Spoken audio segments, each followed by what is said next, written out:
Bom dia, hoje nós estamos no terceiro episódio do PodNext, o podcast do Colégio Next de Itatiba. Vou recordar aqui para vocês, nossos ouvintes, nossos internautas que nos seguem pelas redes sociais. Nós fizemos o primeiro PodNext com os nossos ex-alunos, chamamos de vida universitária, trouxemos eles para falar um pouco como mudou a vida dele do colégio para as faculdades. Eu tinha gente da Unicamp, da UFSCar, da Universidade de São Francisco.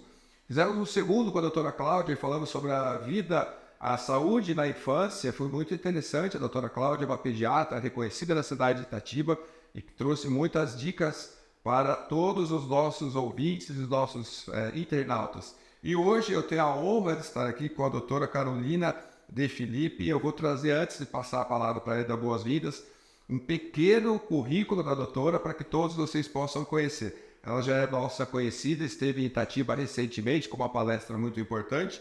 E eu queria trazer então que a doutora Carolina, que está comigo, possui graduação em Ciências Jurídicas e Sociais pela PUC Campinas, pós-graduação em Direito pelo Centro Universitário Salesiano e pós-graduação em Direito pelo Instituto de Pós-Graduação. É mestre em Educação pelo Centro Universitário Salesiano de São Paulo. Atualmente é advogada criminalista e coordenadora acadêmica geral da Unitá em Campinas, onde estamos, inclusive, e agradecemos essa gentil colaboração. Tem experiência na área de educação, especialmente em educação para nativos digitais, e hoje ela será a nossa entrevistada para o tema Perigos Online, como podemos nos proteger das armadilhas do mundo digital. Seja bem-vinda, doutora, muito obrigado por estar aqui conosco. Muito obrigada pelo convite, é uma honra estar aqui com vocês, nesse PodNext, para conversar sobre esse assunto que é tão importante, tão necessário, que a gente possa se proteger de tantos perigos que o mundo digital apresenta hoje para nós. Nós que somos pais, que temos crianças, hoje meu filho Guilherme completa 13 anos, estava falando com o pessoal do colégio, é uma alegria, ter uma criança que faz aniversário, mas ao mesmo tempo tantas preocupações que vem do mundo digital. Eu queria já começar a nossa conversa trazendo como que a senhora enxerga, como que a senhora descreve os principais perigos e armadilhas que os jovens e adolescentes enfrentam no mundo online atualmente. Bom, a gente pode hoje, dividir esses perigos assim, basicamente em dois tipos, Nós temos os perigos que advêm da própria tecnologia. E nós temos os perigos que vêm de pessoas humanas, que usam da tecnologia para cometer crimes. Então, nossos jovens, nossos adolescentes, têm que tomar cuidado com os perigos que vêm da tecnologia, então, com perigos que vêm de vírus, que vêm de programas maliciosos, que roubam senhas, que destroem programas, que destroem coisas dentro das máquinas, dos eletrônicos, que a gente pode desenvolver depois dessa conversa, e tem que tomar cuidado com pessoas que estão dentro das redes sociais, que estão dentro dos jogos, que estão dentro de vídeos, que fazem vídeos e que se aproveitam desses ambientes virtuais para difamar outras pessoas, para espalhar discursos de ódio e também para aliciar esses adolescentes e atraí-los até para o mundo real e assim, praticar crimes e provocar, claro, lesões e provocar coisas bastante assustadoras e perigosas nos nossos filhos, nos nossos alunos. Então, eles têm que tomar cuidado com esses dois tipos de perigos. Perfeito. A gente tem ouvido muito ultimamente a questão da inteligência artificial, E eu sigo alguns influenciadores da área do digital e eles falam muito do quanto a inteligência artificial tem trabalhado, inclusive, numa velocidade assustadora, e que isso é uma preocupação, inclusive, por conta dos sigilos e das senhas e tudo mais.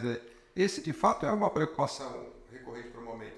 Exatamente. Nós temos que tomar cuidado, principalmente pelo seguinte: não existe, a gente tem que ter essa consciência que não existe nada de graça no mundo digital. né?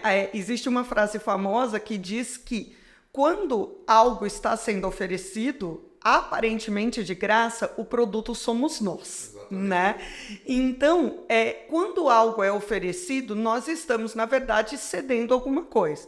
E hoje, o que nós estamos cedendo, na maioria das vezes, são os nossos dados. Os nossos dados hoje são o petróleo desse século, que é né? a grande moeda do momento. Né? A grande moeda desse momento. Então, hoje o que se quer é saber quem nós somos, o que nós consumimos. Esses dados são muito importantes para as empresas, né, para que elas possam oferecer coisas cada vez mais personalizadas para que a gente compre cada vez mais.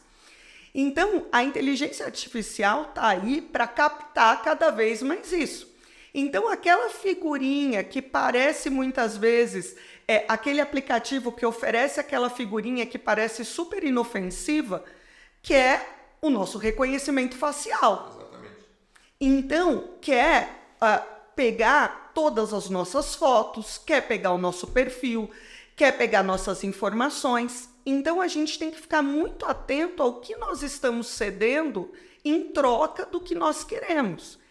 E aí, entra uma questão muito importante aqui, que eu acho que é um alerta muito importante para os nossos jovens. Existe uma expressão que a gente usa muito quando a gente estuda e fala de crimes digitais e de alerta, né, nesse sentido, que é doxing. O que é o doxing? E eu gostaria de explicar aqui, né, para pais, para educadores e para os jovens.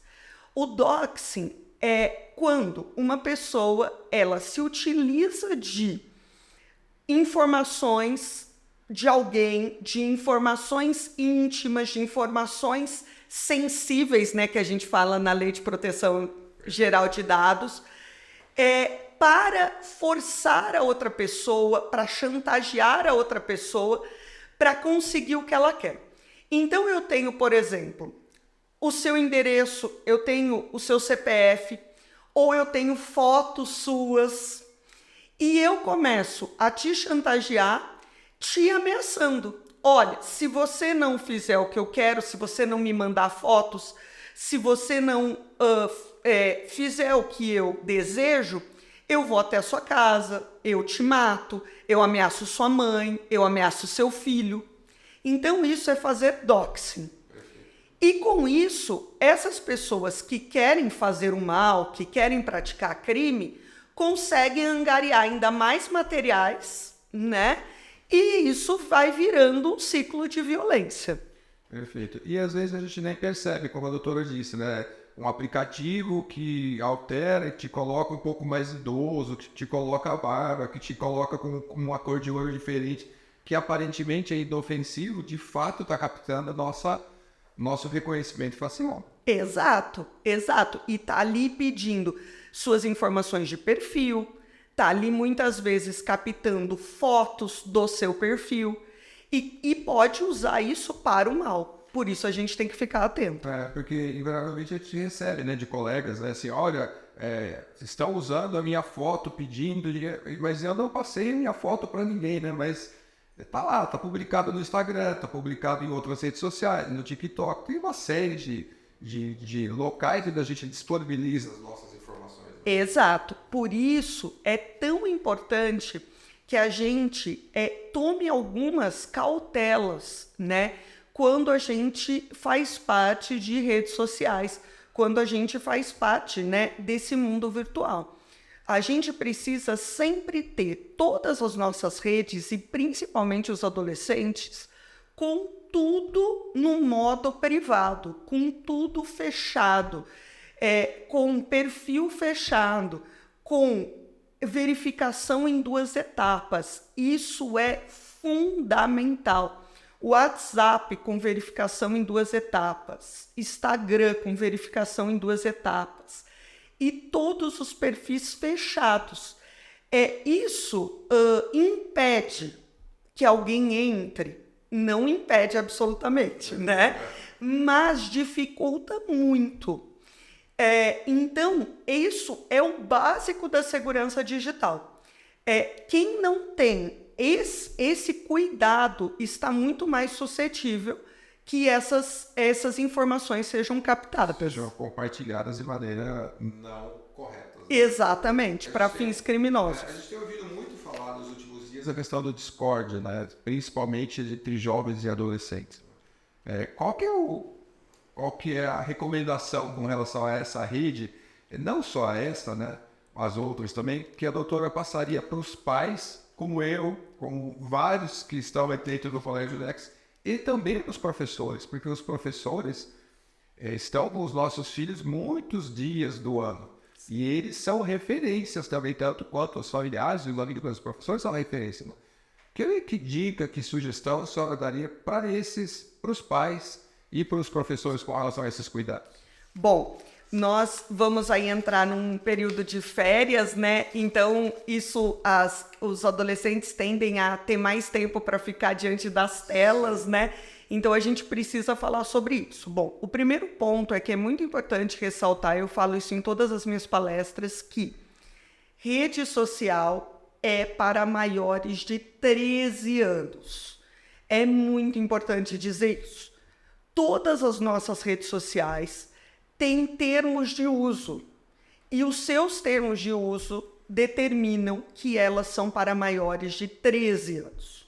13 anos porque todas elas, com exceção do TikTok, são redes americanas, e nos Estados Unidos as crianças se tornam adolescentes aos 13 anos, é o 13, né? Elas se tornam teens, sim, né?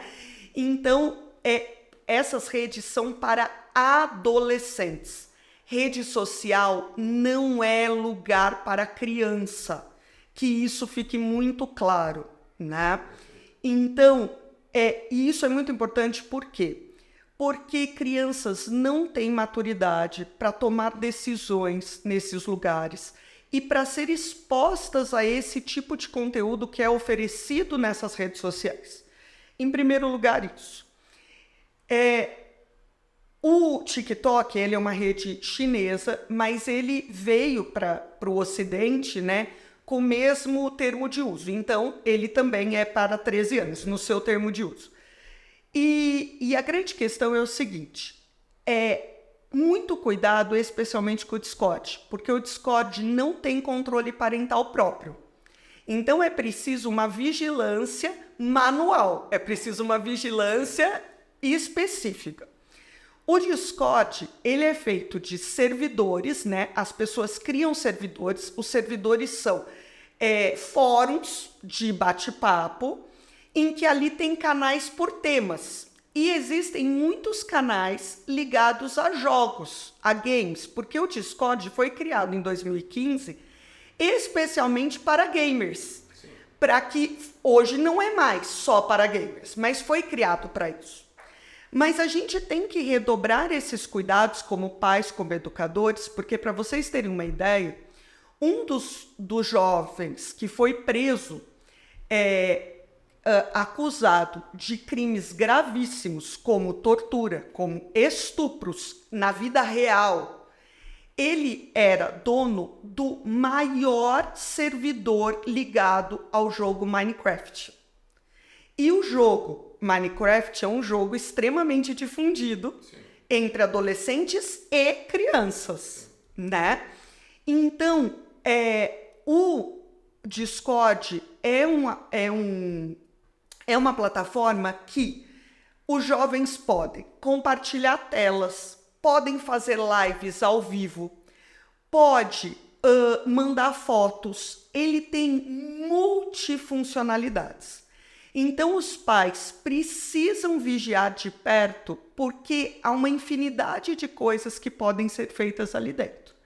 Então, ele abre uma janela, claro, para uma convivência, para coisas, para uma troca boa, claro, nós não estamos aqui apenas para demonizar, mas há uma possibilidade, sim, de muito discurso de ódio, de pessoas se aproveitando daquele canal para torturar, para fazer coisas erradas. E é muito importante entender o modus operandi, a maneira de agir desses criminosos. Porque, primeiro, eles seduzem a vítima. Eles começam com um discurso de: olha, como você é legal, como você é bonita. Essas meninas vítimas foram atraídas pela sedução.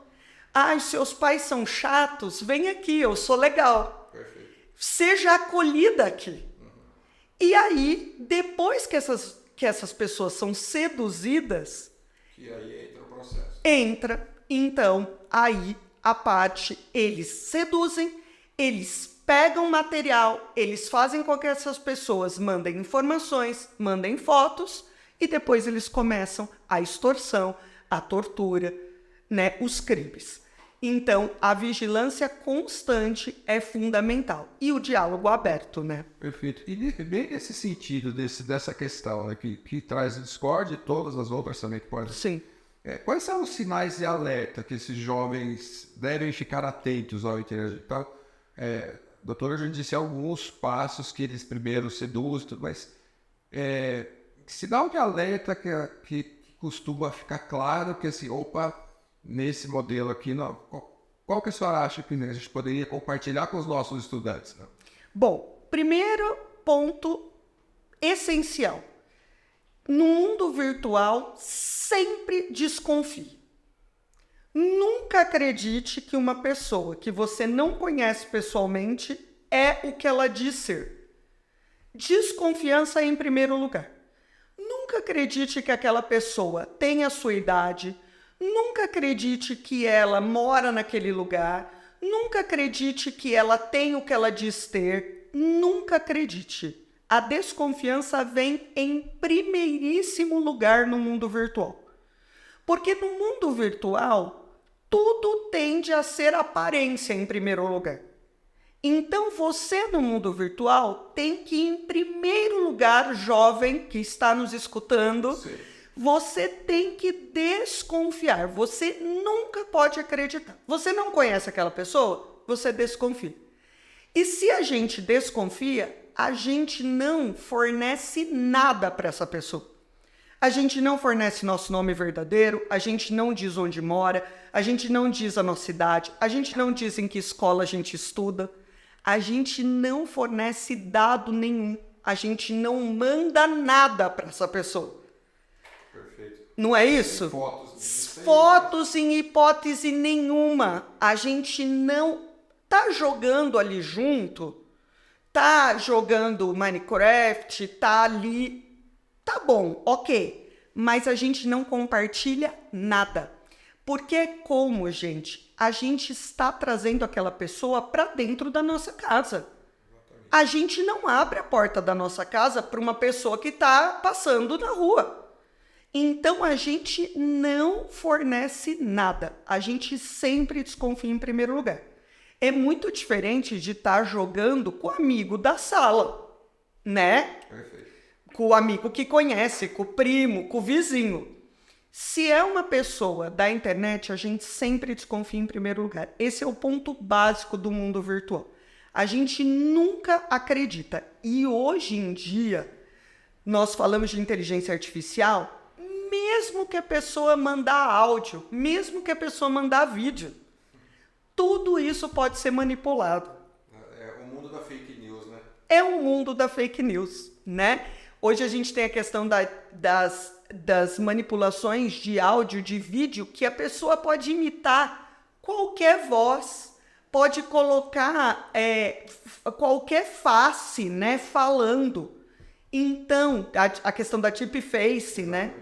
Então, nem assim nós podemos acreditar. Eu encaro isso como um processo, porque assim, eu trabalho com as mídias digitais, eu estudei, fiz mestrado em mídia, porque eu acredito, e sou jornalista por formação, e na faculdade nós criamos um grupo chamado Jornalistas do Bem, né, que era trazer notícias do bem. Qual é o outro lado? Qual é a parte boa dessas redes sociais que a gente pode compartilhar de maneira segura para os nossos estudantes, os nossos jovens? Nós podemos sempre buscar informações verdadeiras e sempre checar o que a gente recebe. Porque a gente tem muita coisa boa que a internet trouxe para nós e o mundo virtual trouxe para nós. Imaginem, né? Quando eu falo nas palestras, eu sempre digo, né? A gente, quem está nos vendo, né? Assim, a gente nasceu num mundo analógico, né? Isso, exatamente. E como era difícil marcar um encontro, né? A gente, com 5 pessoas, a gente tinha que ligar, né? Para 5 pessoas, né? Para conseguir falar, para marcar um encontro. Quer dizer, o mundo digital trouxe um monte de coisa boa para nós. Como era difícil falar com uma pessoa fora do país. Isso. Fazer uma viagem por internacional, caro. Caro, super difícil. Então, o mundo digital trouxe muita coisa boa para nós. A gente tem que aproveitar isso que o mundo digital trouxe de bom e espalhar o que trouxe de bom. Então, nós podemos, nessas redes sociais... Então, eu tô num servidor do Discord que eu tô jogando, eu tô me divertindo, eu tô aproveitando as férias e eu não posso sair porque meus pais estão trabalhando. E eu tô ali me divertindo com gente legal. Ótimo. Apareceu ali um discurso que não tá legal. Apareceu ali uma conversa que não tá legal, eu denuncio. Tem canais de denúncia em todas as redes sociais. Eu denuncio para que aquilo caia, para que aquilo seja investigado. As denúncias são anônimas. E aí eu ajudo o quê? Eu ajudo as plataformas a se manterem vivas, a se manterem atuantes apenas com coisas boas. Uma comparação que eu faço é o seguinte: há 30 anos atrás, a gente, por exemplo, os nossos pais, a gente não falava em reciclagem de lixo, né? Exatamente. Não é verdade? Né? A gente não tinha, por exemplo, o hábito de separar lixo em casa, né? A gente não tem nem estudou isso na escola, se comentava isso. Não se comentava isso. E essa geração já cresceu com esse cuidado. Nós agora, temos que nos preocupar com o lixo digital. Perfeito. Né? A internet nasceu e foi aquela coisa, né? Aquele boom. E aí começou a ter um monte de coisa boa, mas começou a se produzir lixo também. E agora nós temos que nos preocupar com lixo digital. Então vamos ajudar a separar esse lixo, a jogar fora esse lixo. E é nosso papel. Porque senão o que vai acontecer? Nós que queremos uma internet boa e queremos aproveitar uma internet boa, podemos acabar perdendo isso se a gente não ajudar a separar esse lixo. Com toda certeza. Como a doutora falou da questão das fake news, né, como que, por mais confuso que esteja hoje, né, como que a gente pode ajudar os nossos jovens a minimamente identificar que uma notícia é falsa, que é uma fake news? Existe um passo a passo, algum momento fica mais claro que é uma fake news? Bom, a gente tem sempre que... sim, eu acho que existem alguns pontos que a gente tem que prestar atenção, né? Primeiro, se atentar à fonte, procurar se aquela fonte é uma fonte confiável, uma fonte grande, né? E não ficar só... Nós temos que parar com a ideia de... quem fala isso é o professor Mário Sérgio Cortella, né? A gente tem que parar um pouco com a miogitização da vida, né? Parar de querer as coisas em 3 minutos. Recebi, já compartilhei. Isso, recebi, li só a manchete... acho que aquilo é suficiente, acho que aquilo já foi suficiente para me informar, já compartilhei e aquilo tá bom. Não, eu preciso me aprofundar. Antigamente a gente pegava o jornal em papel e lia o jornal inteiro, olhava o jornal. Então eu não posso viver de manchetezinhas. Então, olha a fonte, vê a data. Há muito problema de fake news porque as pessoas leem a manchete e aquilo foi publicado há 2 anos atrás. Aquilo não é de hoje. Alguém trouxe de volta. Para provocar, né? E fora do contexto, aquilo é uma fake news. Então, nós precisamos, a grande questão da fake news é a falta de aprofundamento e checagem. Então, para um pouquinho, gasta mais um pouco de tempo, né? Esse fast food que gera muita fake news. E é uma tendência, a gente estava até falando um pouco antes de começar aqui, que é uma tendência dessa geração, né? Esse imediatismo, desses 5 minutos de atenção, e que passou de 5 minutos já está fazendo outra coisa, está ligado muito à questão dos games, né? Porque os games que eu vejo pelos meus filhos, é tudo muito imediato, tudo muito rápido, tá jogando aqui, daqui a pouco já está com outro jogo, já está com 3 telas ligadas no mesmo, tá com o celular, tá com o game na mão e tá com a tela ligada, jogando com... tudo isso faz com que vá multiplicando as informações e às vezes você compartilha informações que nem percebeu, você nem viu se é fato ou não. Exatamente. E é um problema também de algumas redes sociais, como o TikTok, desses vídeos rápidos de 15 segundos. Exatamente. Né? Porque o cérebro vai se acostumando com essas injeções de dopamina, né? Com essas, né? Com essa dopamina que vai sendo injetada a cada 15 segundos, e eu fico nessa busca do vídeo perfeito, a cada 15 segundos, a cada 15 segundos, a cada 15 segundos. E a minha atenção vai ficando cada vez mais reduzida. Então, hoje a gente já tem vários estudos falando do perigo neurológico disso na cabeça dos nossos jovens. Então, assim, também fica aqui, né, uma proposta para os pais, não só para que controle o tempo de tela dos filhos, mas que proponham atividades que tragam essa concentração em tempo maior, atividades divertidas. Então vamos voltar a jogar pelo menos uma vez por semana um jogo de tabuleiro em família. Vamos jogar um banco imobiliário, né? Vamos jogar um War. Eu estava falando na minha casa, né? Porque esses jogos, eles não são rápidos. Curiosamente, eles pegam War, banco imobiliário, eu tenho todos eles, né? E são jogos que demoram 1 hora e meia. Isso. Os nossos adolescentes, hoje eu olho para isso assim, 1 hora e meia, né? Isso. Então, essa provocação. Esse é o desafio, né? Vamos jogar imagem e ação, né? Vamos dar risada junto, vamos propor esse desafio. Além de ser um programa em família, é para voltar essa ideia de uma concentração mais alongada. Isso é extremamente necessário. A minha filha, que vai fazer 15, outro dia ela me chamou, todo mundo ali em casa queria jogar Stop, né? É um jogo tão divertido.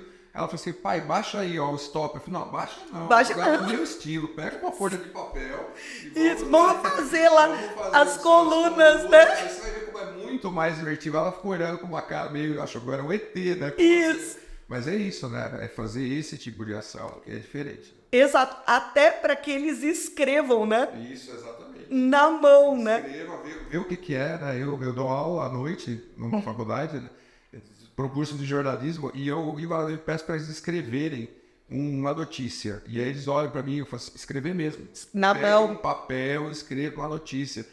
Porque daí não tem chat GPT, né? Você vai ter que olhar e sentar e escrever algo e voltar a fazer. Não que a tecnologia não seja boa, não tenha seja para ajudar, mas a gente precisa desses choques, né?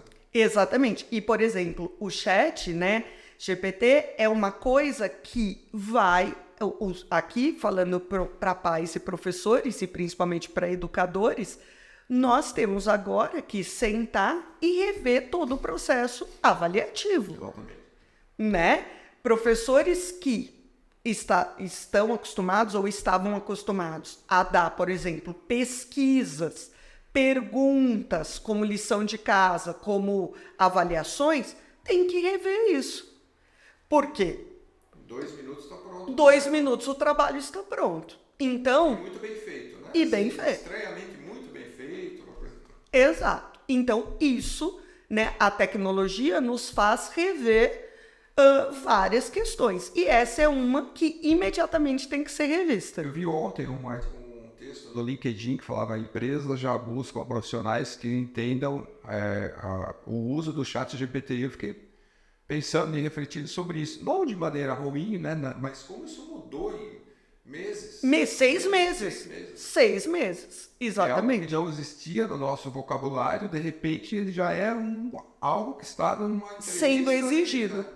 Exatamente. De fato, é uma preocupação e um trabalho que tem que ser desenvolvido por educadores. Exatamente. Doutor, ainda agora pela nossa parte final, nossos internautas conectados do colégio curtiram mais um Podnext. Eu queria pedir para a doutora trazer então aqui as suas sugestões, dicas e finalizações para que a gente encerre e aí eu possa agradecer muito a presença do senhor. Bom, então eu peço, né, aos adolescentes que sejam extremamente cautelosos em 2 pontos, né?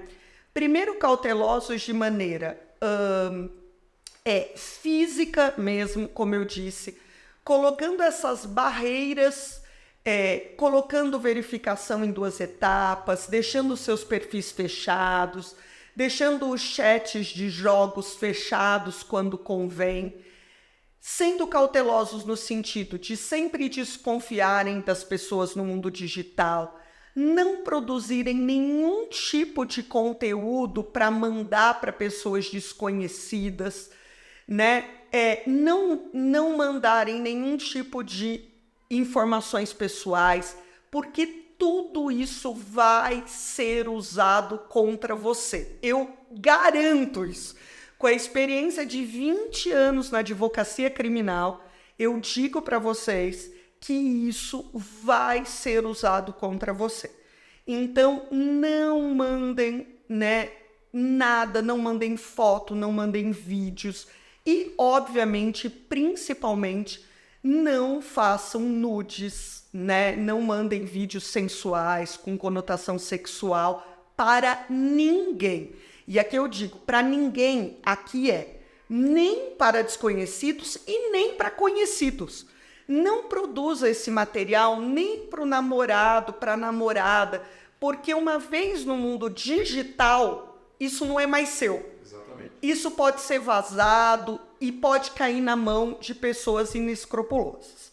Então, para os jovens, assim, muito cuidado nesse sentido. E num outro sentido também cuidado com o que vocês produzem no mundo digital. Porque como nós falamos dessa geração, hoje as empresas, os empregadores, eles não olham mais currículo. Eles vão ver quem vocês são nas redes sociais, no mundo digital de vocês.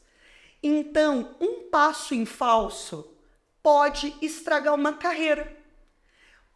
Uma postagem preconceituosa, um vídeo com um discurso de ódio, uma foto que deu uma ideia de um discurso nazista. Nenhuma empresa quer uma pessoa assim no seu quadro de funcionários, representando a sua empresa. Então, construam desde já a reputação de vocês.